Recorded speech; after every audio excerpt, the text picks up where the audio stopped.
Bom, eu estou aqui para falar de um livro que eu acabei de ler, que é A Montanha Mágica, de Thomas Mann, escritor alemão.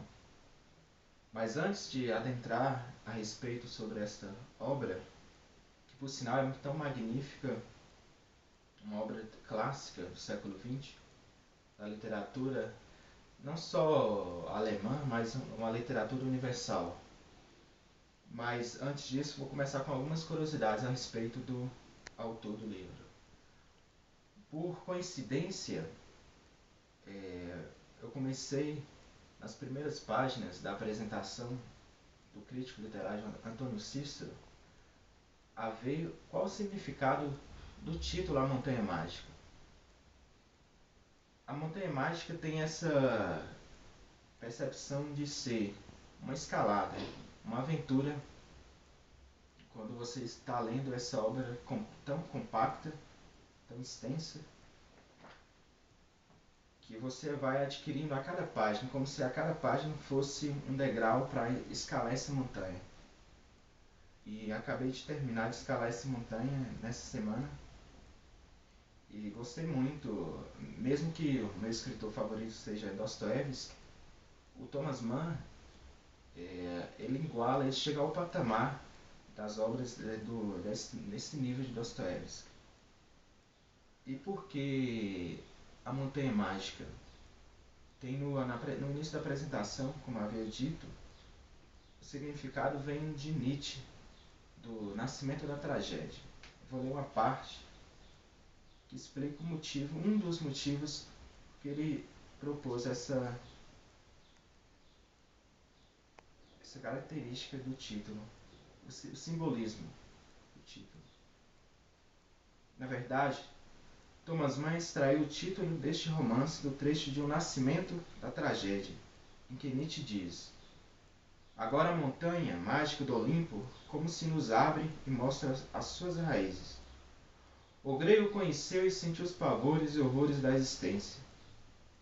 Para poder não mais que viver, precisou conceber a resplandecente criatura onírica dos Olímpicos.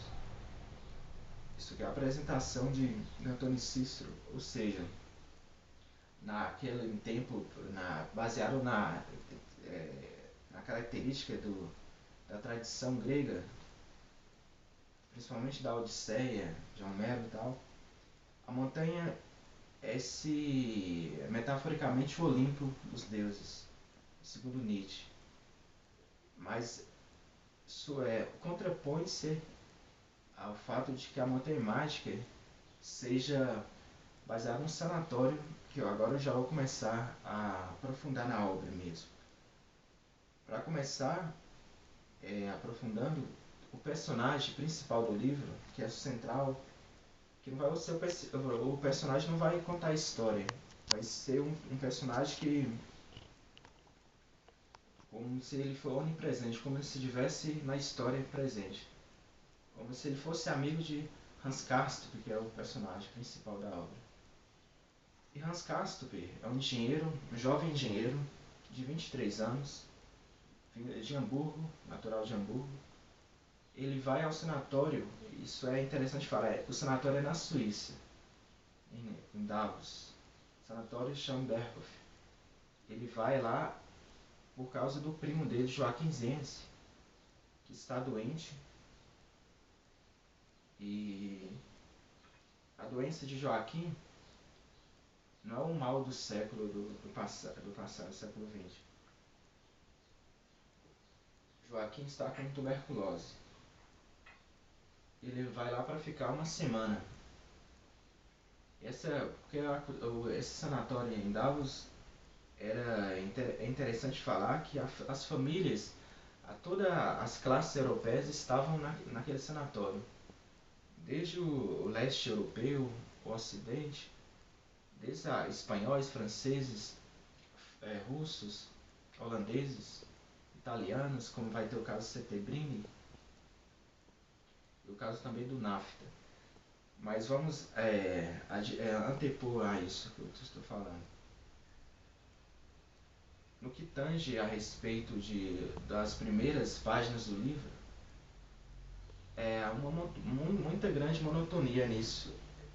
Quando nas primeiras páginas você nota que no sanatório tem sempre essa rotina de você levantar cedo, ter a hora de tomar, ter o cotidiano muito cronometrado, na hora de almoçar, jantar, tem hora tudo para uma hora certa para cada coisa, de ouvir música clássica à noite. E as 200 primeiras páginas do livro retratam somente o primeiro dia de Hans Castorp na montanha. E também essa montanha imagem tem essa referência onírica, ou seja, dos sonhos, caso que ela vai justamente para curar a tuberculose, essa doença respiratória, em decorrência da insuficiência pulmonar de respirar e tal. A montanha mágica tem esse poder mágico de provavelmente curar o paciente por ser uma altitude elevada, rarefeito. Isso vai notar-se nessas primeiras páginas, nas 200 páginas, que Hans Castorp vai notar que o primo dele está muito... ainda está na metade do tratamento. E Joaquim é visto de passagem, do exército. E aqui eu destaquei algumas partes. Eu fiz o roteiro, eu tenho que seguir o roteiro, senão vai ficar muito distorcido. Não vou fazer, claro, spoiler, mas vai ser só para deixar uma dica para uma leitura do livro A Montanha Mágica. Primeiro destaque dos trechos, antes disso, os principais personagens, os secundários ou intermediários, que vão intermediar. Além de citar Settembrini, que é um humanista, um grande filósofo, e o Nafta, também um jesuíta totalitário. Entre os dois eu prefiro o Settembrini, porque eu acho o Nafta assim, muito rabugento da vida, assim. É um jesuíta que ele é muito, tem uma intelectualidade muito elevada, o Nafta, só que porém eu prefiro o Settembrini pelo fato de ele estar mais voltado para o lado do humano. Por mais que o Nafta tem esse condicionamento de estar muito crítico, muito esse criticismo, como na obra do Kant, muito elevado. Tem um Peppercorn, que é um holandês, que vai estar lá no final do livro, que vem acompanhado da grande Madame Chauchat. Aí que está o ponto principal. Além de no início eu ter falado que Hans Castorp é o central do livro, o personagem principal. O segundo eu diria, além do Nafta e do Settembrini, Madame Chauchat. Ela chama muito a minha atenção, que é o romance do livro. O grande amor que ele constrói durante essa estadia no sanatório do Berghof é a Madame Chauchat, que ele caracteriza por olhos guirres, que eles fazem um pouco lembrar Olhos de Ressaca, quando Machado de Assis retrata a característica física de captura, tanto psicológico também. E tem a Hermine, que é Field, e tem Paravante, o promotor, que é um psicanalista. E claro, não podemos esquecer do Dr. Berrens, que é o doutor principal do sanatório. Agora, para destacar os trechos principais,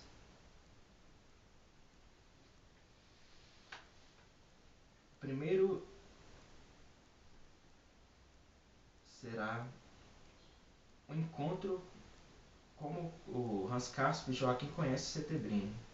Na verdade, o Joaquim já conhecia pela estadia. Tem outras coisas a mais que eu poderia falar sobre o que Hans Castorp vai ficar lá durante algum tempo e tal. Ele fica 7 anos nesse sanatório, mas eu não posso criar um spoiler aqui, não. Tem uma parte da neve que eu destaco, que é um dos grandes capítulos,